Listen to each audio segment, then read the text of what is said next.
Okay, so just now that we have Biden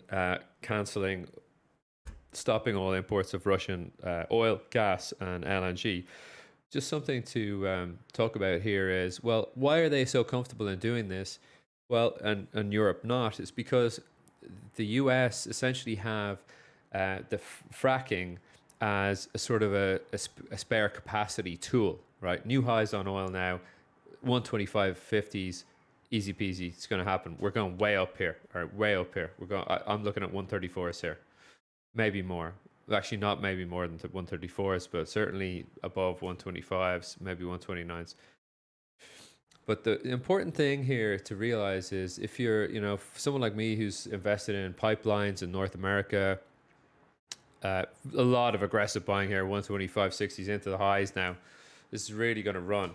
But one thing to note. Sorry, hold on. All right, just taking the squawk off.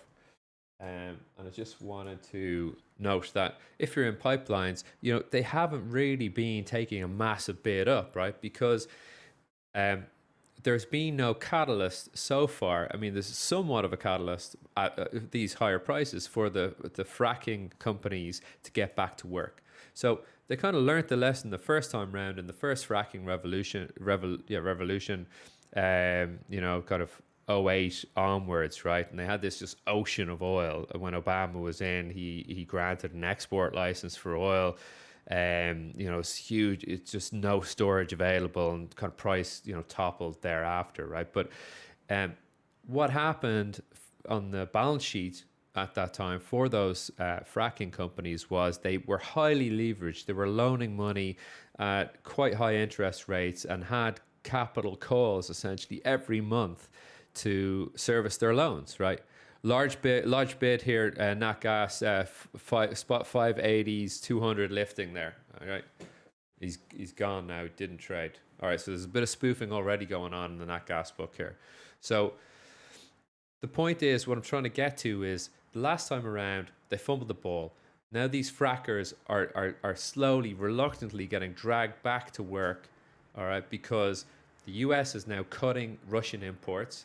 All right, so far this year it's been about 700,000 barrels a day for 2021.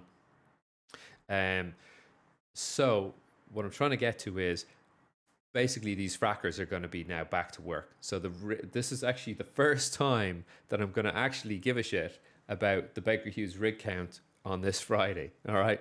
So I want to see how many of these rigs are getting deployed both at the end of this week and the end of next week and the week after, right? Which will be indicative of these guys getting back to work.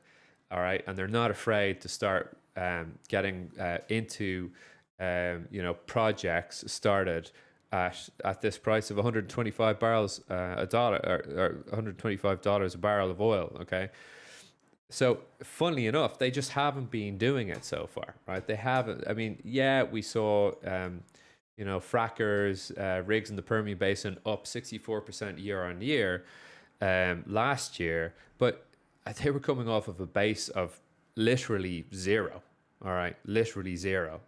So, it's not too hard to kind of put up massive percentile growth figures year on year when you're coming off nothing, all right?